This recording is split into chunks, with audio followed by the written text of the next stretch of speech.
When I was, my best guess, about 8 years old, I was visiting my cousin at their house across the neighborhood. Being a group of bored children, we decided to bring my cousin's neighbor, Jaden, on a hike through the massive woods behind their house.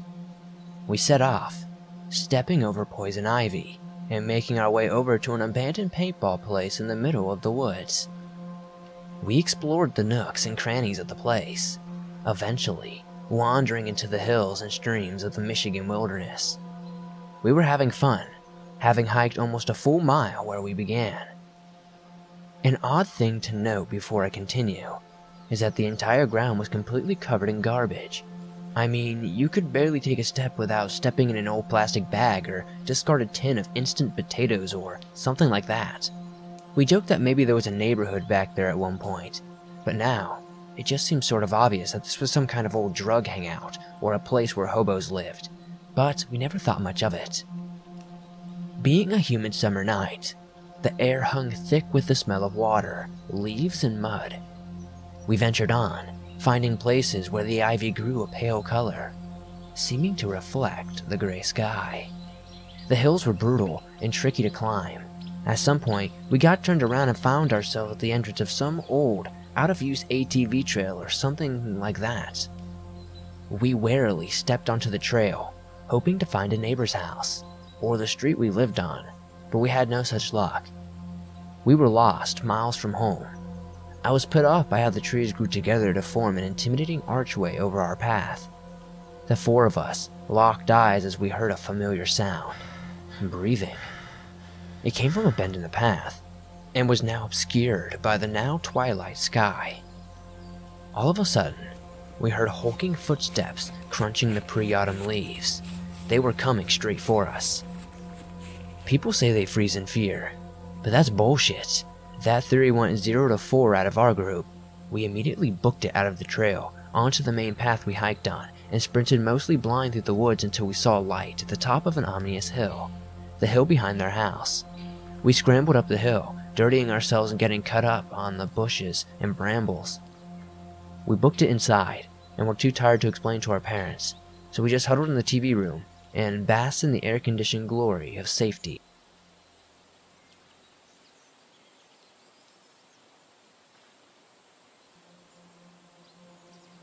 I was on a field trip to our local park. Our teacher decided to let us go on one of the trails. This trail had a larger trail and a smaller trail inside its loop. The smaller trail had a slimy, stinky pond inside of it. The small trail was a circular area surrounding the pond, but the pond had an area that went under a little bridge walkway. On the side of the bridge was the pond. On the other was a flowing tiny creek. My friends and I decided just to take a small trail and to stop at the bridge and wait and then go back to the bus, because we didn't feel like walking that day. So that is what we did. I remember it being shaded by the trees except for the little bridge, so my friend lay down on the bridge in the only sunny spot, facing the larger trail. You could see the smaller trail from the larger trail, and I thought I saw a crawdad. I love those things and decided I was going to go into the little creek and grab it. I remember thinking that it was convenient that there were stone steps down into the creek. I walked down and didn't think anything of it. I remember standing in the creek and looking down. I remember saying to my friend along the lines of something doesn't look right in this creek. Look at it. It just seems to go on for a long time. But it shouldn't. I mean, it should end at the parking lot. The parking lot was in front of the trail right outside the tree line. I remember nothing else. Nothing. At some point, my shoe was untied and I stooped down to tie it, and my stomach growled. I said to my friend, "We need to go back." I stepped at the rocks and out of the creek onto the bridge. My friend agreed, and I remembered being kind of afraid. It was like spooky here. It seemed so late, so let's hurry and go. She agreed and got up and ran towards the entrance. Our teacher, our classmates, and our buses were gone, but the cops, the firemen, and the principal, and our parents were all there. They were getting ready to drag the pond. We had been gone for 4 hours. Numerous people walked both trails and walked over that little bridge, they said. They were mad because they said we could not have been where we said we were. They were mad because they thought we were hiding and not coming out when they screamed our names. But we weren't lying. My friends and I became distant, though. We've never talked about it again. Not even once.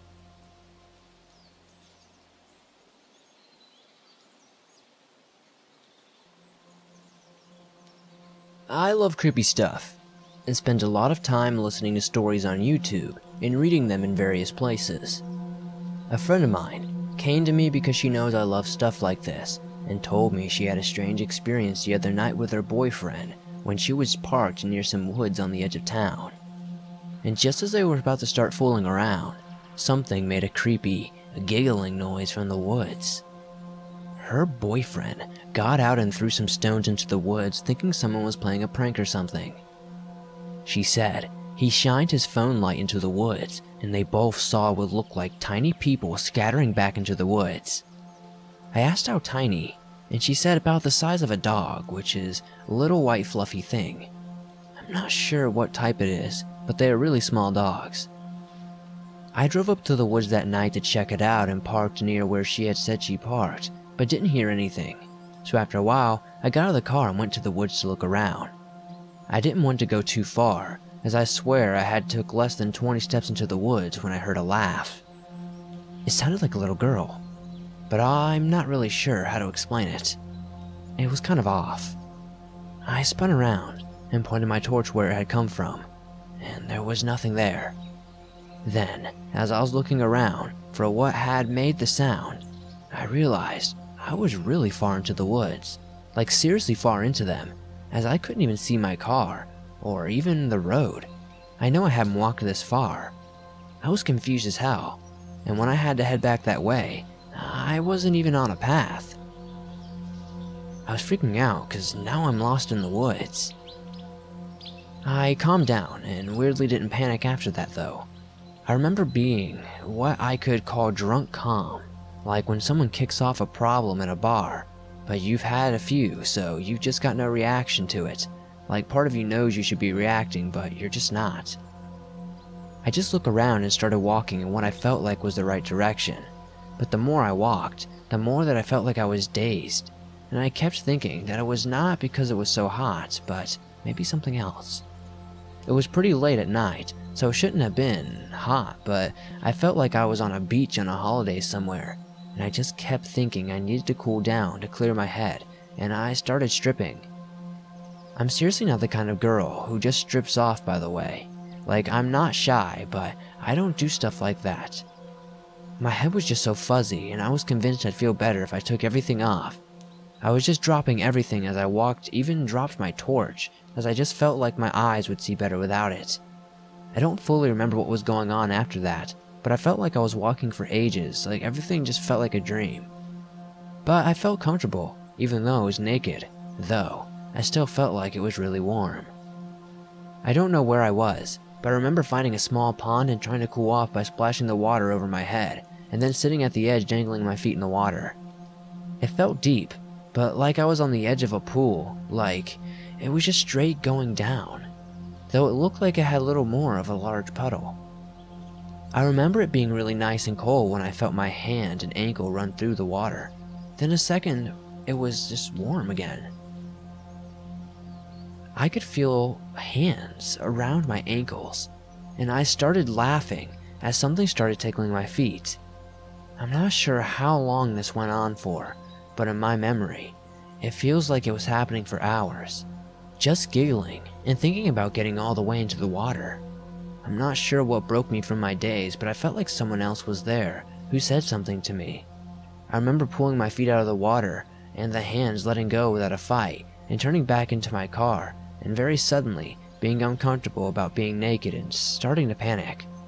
I seriously half considered going back into the woods to find my clothes, but thankfully decided against it as I imagined the few awkward moments getting home were better than risking the woods again. I have no idea what to think about what happened, and I'm pretty sure no one is going to believe me, but I had to tell somebody about this. I mean, has anybody experienced something like this before? Just getting lost in the woods and then all of a sudden finding your way out?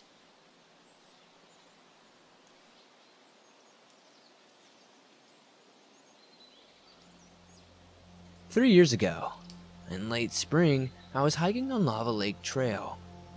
I was hiking with my then girlfriend and our 3 dogs. They were all 50-pound plus dogs.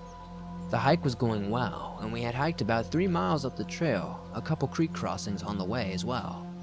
When we reached around the 3-mile mark, we stopped for a short breather.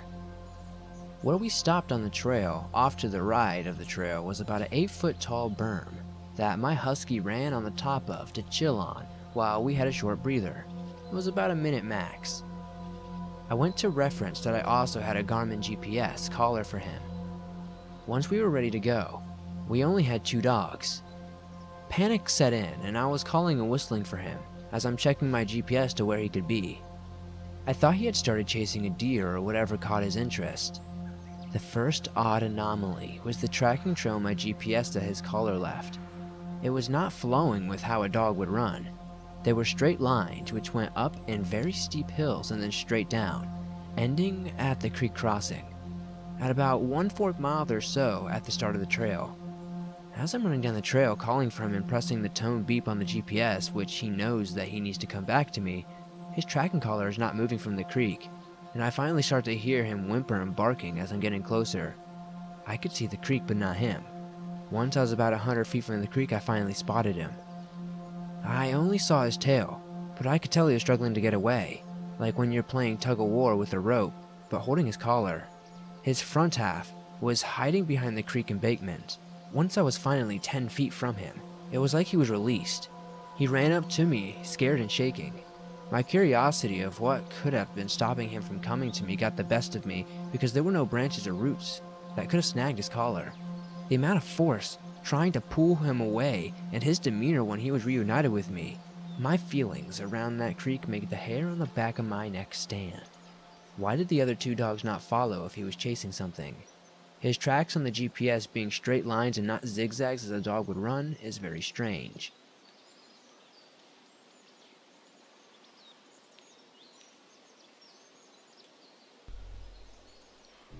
In early April of 1978, members of my extended family took a trip to the Sequoia National Forest, near the confluence of the Kern River and Brush Creek Flats.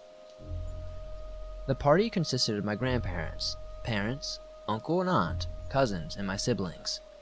I was about 8 when this happened. In any case, about noon, one afternoon, my aunt laid my cousin, age almost 3, down in a tent for a nap. Our grandparents were in a trailer just above the tent, and the camping spot was hemmed in by the river and creek on the other sides. To reach the creek, you could take a small path over the side of a steep embankment, and the river was a similarly steep trail. It was a warm day. My cousins and siblings and I were eager to go back down to the creek, and my parents went down to watch us. To be fair, I don't know why my aunt thought it was okay to leave a toddler in a tent alone, but my grandparents were in line of sight and never left their camper area.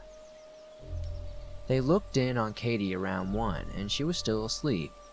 Around 2, my aunt realized that Katie had been asleep for 2 hours and wanted to wake her so she could go sleep at bedtime. So she went up the hill. 5 minutes later, all hell broke loose. My aunt reached the tent to find Katie not in her sleeping bag in the tent. She assumed she was with our grandparents in the trailer and went up to look in on her. My grandfather was sitting outside and my aunt said, "Hey, is Katie inside with Mom?" My grandfather said no, she's sleeping in the tent. Of course, that sent my aunt into a panic because Katie wasn't in the tent. Everyone started looking for Katie. I remember very specifically my uncle running to the pit toilets because she feared that Katie tried using them by herself and fell in. My parents were scared Katie tried looking for us and maybe toddled over to somewhere else and maybe drowned in the river. Either way, no one was anticipating a great outcome. Us kids were asked to walk up to the creek to the easiest spot to go down the hill to see if she was anywhere in the creek bed. She wasn't. After checking everywhere with walking distance, my cousin flagged down a passing logging truck with a radio to call onto the authorities, and my other uncle drove down to the little store to make a call to the police. Meanwhile, everyone who was an adult, save my grandfather and grandmother who was left with us in the trailer, fanned out to look. The logging trucker radioed up to their crew base, which was near Johnsondale, and asked everyone to be on the lookout for a child. They were upriver and had trucks coming down almost every half hour. No one saw Katie. There was no real sign that she had been anywhere. When she was laid down to sleep, my aunt had left her in shorts and a tank top and a white leather sandals with a buckle. And now, she was just seemingly gone, lost in the woods and vanished. By the time anyone official arrived, it was 4 p.m. and hot, like 100 degrees plus hot. I can't remember the exact sequence of events of the afternoon, but at one point, the assumption was Katie had likely went down to the creek and fell in, and was pushed into the main current. Some fishermen had been cutting their way downstream and hadn't seen anything, and no one in the campground downriver saw anything, and the river got shallow in some places, shallow enough to hang up on rocks and branches, but it was just like she just disappeared. One thing everyone noted was that Katie was not the sort of kid to walk off by the road by herself. She also hated the noises that the brakes on big trucks made, and we all pretty were confident that she wouldn't have left camp. It just wasn't in her nature. We half expected to find her playing with her sand toys in the dirt somewhere under a tree. Around 9, a dog handler arrived and they used the scent of her blanket to track her, but the scent just stopped dead by the river. Oddly, the scent didn't follow above Bush Creek's inlets. That just about killed my aunt. So at this point, it was just the assumption that she was in the water. It was a complete feeling of hopelessness. They decided to see about getting a search and rescue team, specifically one trained in swift water, but those just weren't around back then. But it was just decided that the crew they had would start heading up the canyon for over another county and see what they could find. About 5 o'clock in the morning, a crew arrived and they started to formulate a game plan. Meanwhile, some forestry guys were walking the road looking for any sign, and they found a sandal above where the dog indicated said she was in the river. Above, about 20 feet above, just off the side of the road. Odd. That refocused the search. Maybe the dog tracked an earlier trail, or maybe it had just been wrong, we thought. About a mile upriver, there's a really tall bridge. A fisherman had taken a game trail down there and wounded up on the outside of the river. He saw a small white tank top in tatters. It was covered in those little wheat-looking brambles and torn. It was so beat to shit that he didn't even pick it up, but on his way back to his vehicle at around 8 a.m., he was stopped by a game warden and questioned, as many people were. He told the warden he'd found a tank top and they went back to retrieve it. It was near the bridge, and it was Katie's. Simultaneously, a hiker recalled hearing what he took for giggling in a child's voice, hours later in the dark near the bridge. All of these men had solid alibis for the night before. Just at about the same time, the radio crackled, and to everyone's astonishment, my cousin was found, like 5 miles up the road, across a very slippery creek, just above a huge waterfall. She was totally nude. A car coming down from another campground saw her just standing there in a daze. She wasn't upset, just dazed. Not cold, not sunburned, not hurt in any way. Her feet and legs were a little scratched up, but the bottoms of her feet were perfect. To this day, I have no earthly idea how she survived what she is alleged to have survived. A toddler allegedly cut through the brush, crossed a river, gained about 2,000 feet of elevation, and walked 5 miles in blistering sun. She survived all night outside with no clothes on, no blisters on her feet from walking on hot granite. She didn't stumble or fall.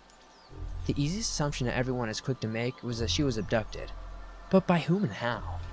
And deposited where she was found? It just doesn't make any sense.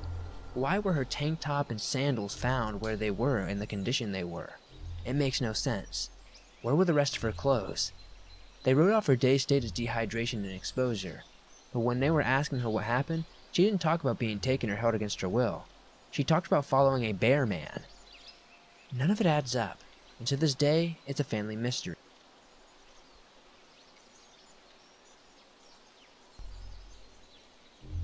From 2012 to 2013, I did a lot of hiking in and around the coastal range in Oregon. I frequently would go out by myself for days, and come into town to restock on food if necessary. It was commonplace from when I was in town to spend the whole day hiking back the 4 hours to where I was camping at dusk. The trail I took wasn't well traveled, and looked more like a deer path than anything else. I had chosen my campsite for its lack of foot traffic and its serenity, avoiding conventional locations. I had only a cell phone on me during the period of hiking and camping, no bright clothing, and no GPS tracking device or emergency beacon. Probably wasn't the smartest idea looking back. There were times I heard and saw things while out in the forest that I didn't recognize by sight or sound, but nothing came close to the incident I had in May 2013. I had done my usual restock in a small town some 6 miles from where I decided to camp for the night, and I spent the day in town as usual. I started walking back to my camp location about dusk. Half of the walk, I chose to use dirt roads until veering off in the deer trail that I used earlier in the day. By this time, it was completely dark, but it was clear out and possible to see the trail still using the moonlight. I don't listen to headphones while hiking. I have always thought it wise to be able to hear what's around me in the event there's a predator, whether human, animal, or whatever. I was mentally doing some calculations for the next day's hike when my mind literally stopped mid-track. I hadn't heard anything, and I don't make hardly any sound while hiking. If I had heard something, I would have known.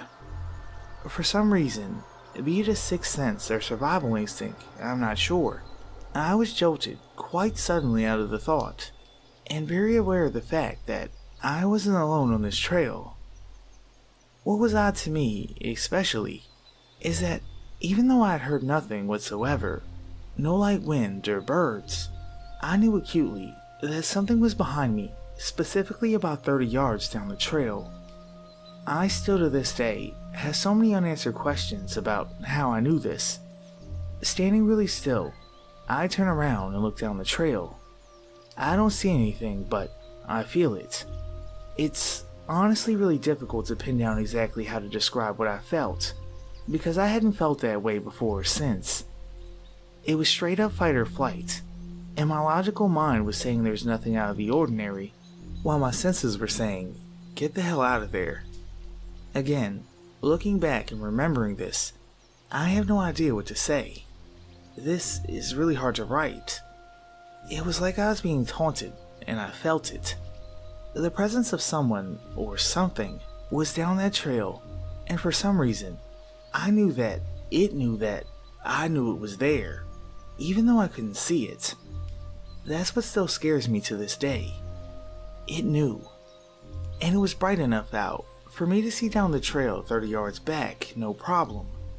There wasn't anything on that trail, and I'll swear by it. It was like I was being taunted or beckoned to come closer. This was maybe 30 seconds into looking down the trail, if that.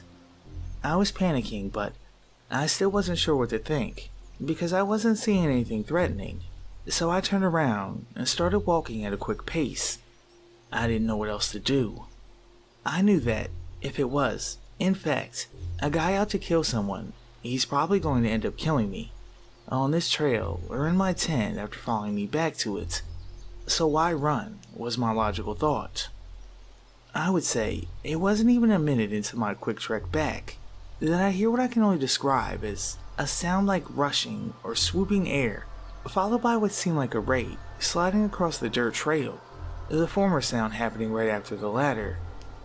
These sounds happened together and half a second apart for 4 times, and they were very close to me, maybe 20 yards back. Looking back, I don't know how I was able to stay composed and not soil myself, but somehow, I mentally stayed focused on getting back to my tent, ignored the panic, and just kept walking quickly, not looking back. Whoever, or whatever it was, still followed me the majority of the next hour. I just kept heading forward and didn't look back.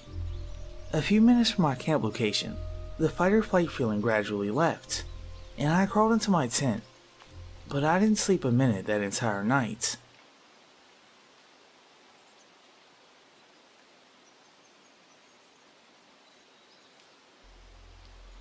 About 2 years ago, on a summer day, my dad and I went for a quick hike on the hills that overlook our city. On the hills there are many reservoirs, many of which are surrounded by the woods of fir trees, and are places of great beauty and quiet usually. The particular reservoir we were hiking to provided us wonderful views of the city, and we knew the route well. However, since we had been hiking in the late afternoon, we only had an hour or so before dusk set in. We decided to walk fast. We trekked up the pebble path from the bump gate that loops around the reservoir.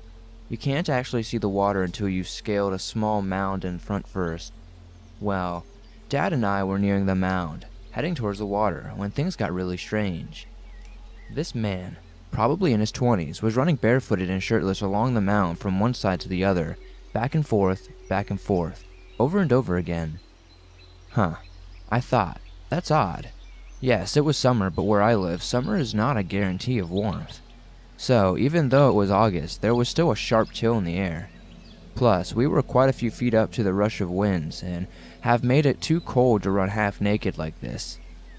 Maybe he was doing it all for a thrill, or maybe he was hammered. We didn't stay long enough to find out. As we approached the water, a good distance from the odd runner, we could see the remnants of a fire ahead of some fir trees. Then ashes, sands were littered in strips of burnt foil, and realized there must have been some drug use here. We thought that might explain our runner friend over there. The man was utterly oblivious to us, so we passed by, and he seemed harmless enough. But when we were behind the woods, climbing over the rocky pathway, we saw another man, stumbling and blinking like a drunk. His clothes were filthy. His general appearance was unkempt. He looked rough, and he'd probably been sleeping that way too. Perhaps he'd even been camping on the hills. I was a little uncertain, to be honest. This man stank of alcohol, seemed to be doused in stuff, and he was grumbling to himself as he lumbered by. I worried that he was drunk enough to give us a hassle, perhaps even follow us about. He looked at me oddly, in a way that made me extremely uncomfortable, and I just wanted him to get away from me. Thankfully, he passed us slowly without any issue. I started to breathe normally again, but I was still on high alert. When we came around the reservoir through another bump gate, we noticed that the runner was gone. Didn't understand this, as I'd only seen him 5 minutes ago or so I looked around and tried to spot the man himself or his clothes, as I was curious about him. He'd been acting really weird, like he was completely out of it. So I was peering through trees, trying to peek over the reservoir mound. I even looked behind me, up onto the hill, in case he had snuck by us and was climbing up and I didn't see him. We were passing through the gap between some trees, and I was looking into the woods to see if I could find the runner between the firs. But then I saw something and stopped. And not just something, but someone. Someone sitting amongst the trees with dark eyes and face. Eyes that glared at me. What the hell? I was close enough to see that the lurker was a man. His clothes were baggy and his hair was long. I couldn't see his face too well, but I could see his mouth open, and I stared closely. It was like he was snarling at me, like a vicious animal. I was thinking to myself, what the fuck is he doing in the trees? He was crouching about 50 feet from us, quiet and alone. It occurred to me that he may have been the runner, but I soon realized that it couldn't have been the runner, because the runner returned, jogging along the mound about a minute later. The drunk we had passed had gone in another direction, and I hadn't seen anybody else up there, so it was really creepy to just see this person sitting there, lurking amongst the trees. I tried to pretend that I hadn't seen the creeper in the woods and continued walking. My heart rate was accelerating and my head gathered a cool sweat. The thought of him just watching us made me shiver. At least, my dad was with me. Walking back seemed to take an age, and my nerves made it difficult to move. I was tempted to look back round, but I didn't want him to know that I'd seen him, in case he'd panicked and took action. It was getting pretty dark now, and Mr. Lurker about twice as scary, so I wanted to get away from them all the weirdos, even the seemingly harmless ones. Back in the car, I told my dad about the man in the trees. He hadn't seen them. I don't know if my dad truly believed me. Perhaps he felt like I was exaggerating in the supposed malicious intent on the creep's face, but I swear he was scowling and snarling slightly at me. It was freaky. I'd never gone to this part of the hills late again, due to this experience. It is truly a beautiful spot, and I love going there, but I guess you could say it's pretty dodgy around dusk.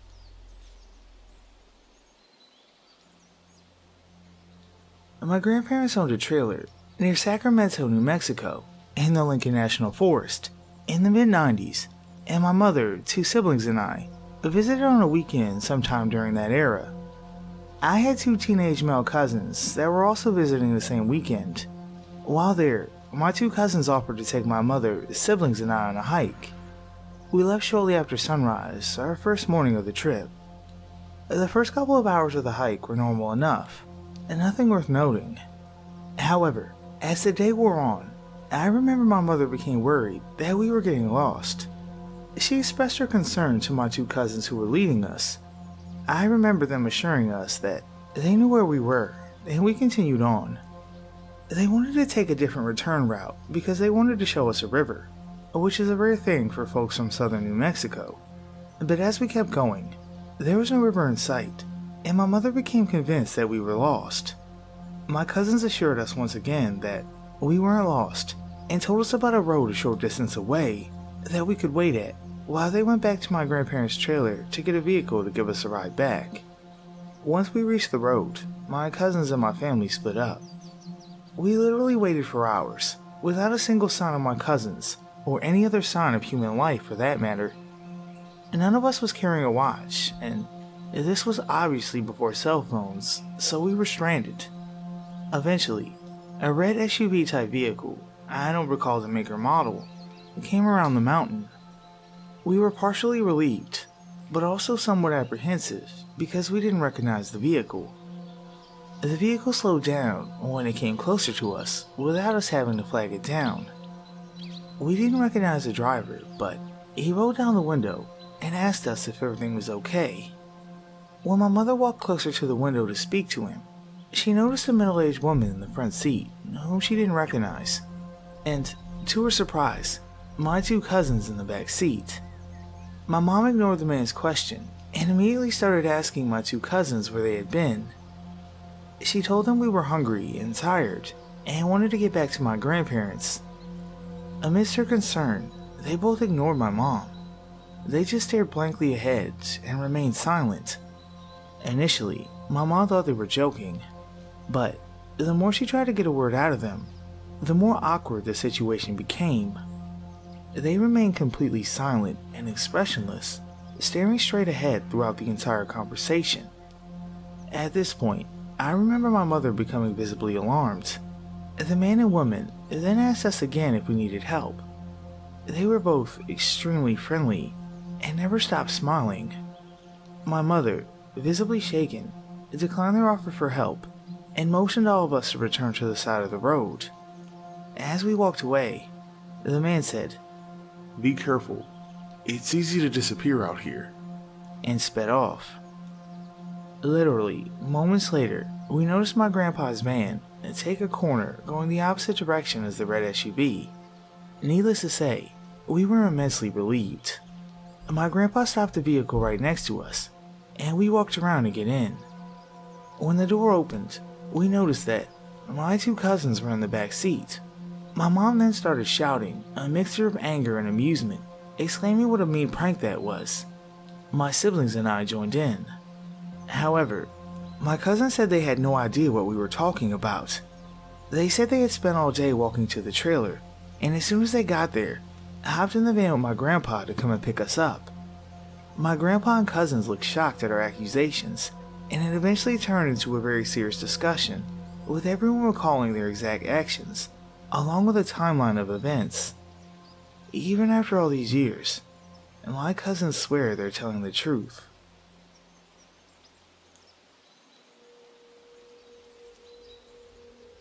I went to a summer camp when I was younger, and every summer at the camp there was a 4-way long camping trip in the nearby national park. I decided to go on it, and our first day we canoed for almost 7 hours into what seemed to be the middle of nowhere. It was a couple hours before dark when we decided to make camp, and we pulled into a tiny bay and disembarked. One of the other kids in our group, there were about 10 of us campers and 4 counselors, immediately decided to head into the woods to collect some firewood, while the rest of us set up the site. Not 2 minutes later, he came sprinting back, shouting that he found a few people in the woods in huts and teepees. I remember laughing along with everyone else.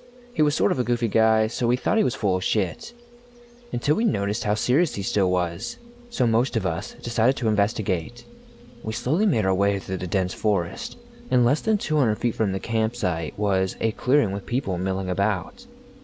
Set up in the clearing were actual teepees, along with a few huts made of branches. Out the back of the clearing was a bunch of pickup trucks, and behind them was a dirt track leading away. And not 15 feet in front of us as we emerged from the woods was a huge table with probably 40 people sitting at it. They stopped and stared at us, and we stared back. Then this small, older woman with a feather in her hair stood up. She smiled and offered us some food. Our head trip counselor politely declined, then asked if it was okay if we were camping nearby. She said it wouldn't be a problem, and already the other people were getting back at their huge meal. She sat down and we turned and headed back to the shore of the lake. We were all pretty stunned that we were going to be staying the night a few steps away from a lot of random strangers in the woods. But the counselor said it would be fine and finished setting up the camp. We all turned in pretty early though.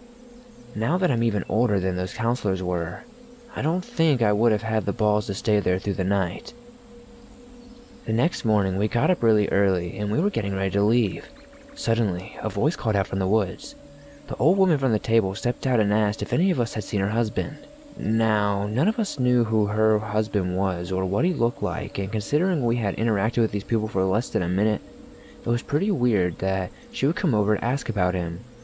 Also, I swear this is total truth, she was holding a huge knife. I remember we were all very still, and one of the counselors said we hadn't seen him. She turned and left, and we hauled ass out of there.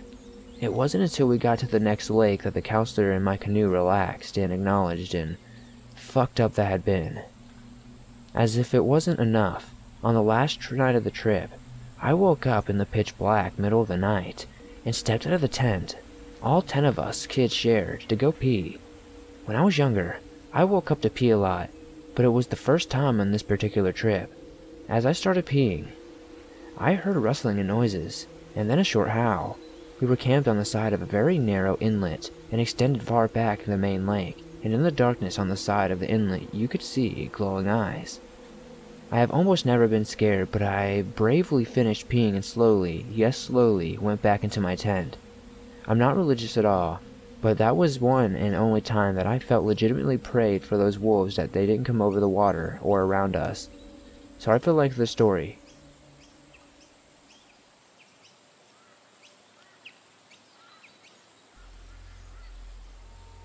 November last year, me and my friend decided to drive up a car to Scotland to do some fishing and eventually make our way to Edinburgh. After the first day of catching some salmon and brown trout, we stored our catchers in the cooler box. After contemplating whether to sleep in the car tonight, as we had left quite late to set up camp, at around 4:30ish and the sun was going down, eventually I said, let's set up a fire and cook the fish. I didn't drive all the way to Scotland to sleep in the car. My friend agreed as we set off looking for a spot to camp. We found a little wooded area next to a car park near a farm. We looked into it prior, and apparently you can basically camp anywhere in Scotland, as long as you left the place as you found it. So, we grabbed all of our shit out of the car and started setting up our campsite. 20 minutes later we had a fire going, 2 fold-up chairs and 2 tents up.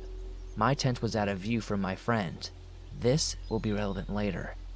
We were glad we chose to camp outside instead of sleeping in the car, as we smoked a few joints and we reminisced about school, life, and etc. My friend struggled to keep his eyes open as I checked my phone. 2 a.m. he called it, a night crawling into his tent and zipping it shut. I sat there with my feet up on my friend's now empty chair, listening to sounds of the wildlife. I shut off the torch and had hung up on the tree next to us, leaving it in the darkness, apart from the burning embers from the coal. It must have been 3 or so minutes before I started to hear the crunching of leaves and snapping of twigs that seemed to be coming toward me. Being a quite rational person, I passed it off as a fox drawn to the scraps of food we might have laying around. I was quickly proven wrong when I heard a sniffle, like someone with a cold clearing their nose. My high quickly turned from chilled out to paranoia as I feel a heavy dread come over me. My mind raced. Why the fuck would someone be here in the woods at 2 to 3 a.m.? Why are they coming towards me? I slowly reached down in the pocket and felt my heart drop as I didn't feel the smooth blade of my pocket knife. Shit, I must have left it in the tent. All the while I hear the treading coming closer and closer and my heartbeat racing. Out of the darkness I see a middle-aged man, clean-shaven, parted hair, around 5'10", slowly creeping toward me, almost on all fours like a predator, trying to stay out of sight. I sat there paralyzed, unable to speak. My mouth was so dry that I could hardly swallow.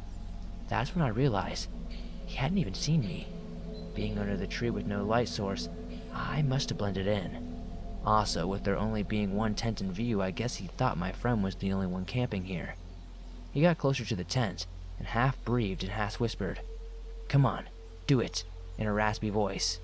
Creeped the fuck out and unable to bear the thought of what he might do next. "Oi, can I help you?" He jumped up in shock, and his whole demeanor changed. He looked at me mumblingly awkward as he scurried back out of the woods. I sat there, still trying to comprehend what had just happened and what I saw. Then I saw headlights of a car turn on and drive away. I woke my friend up, and he could not tell what had happened, but he could see how shook up I was. Without full explanation from me, he willingly grabbed all our gear and we slept in the car that night with the doors locked.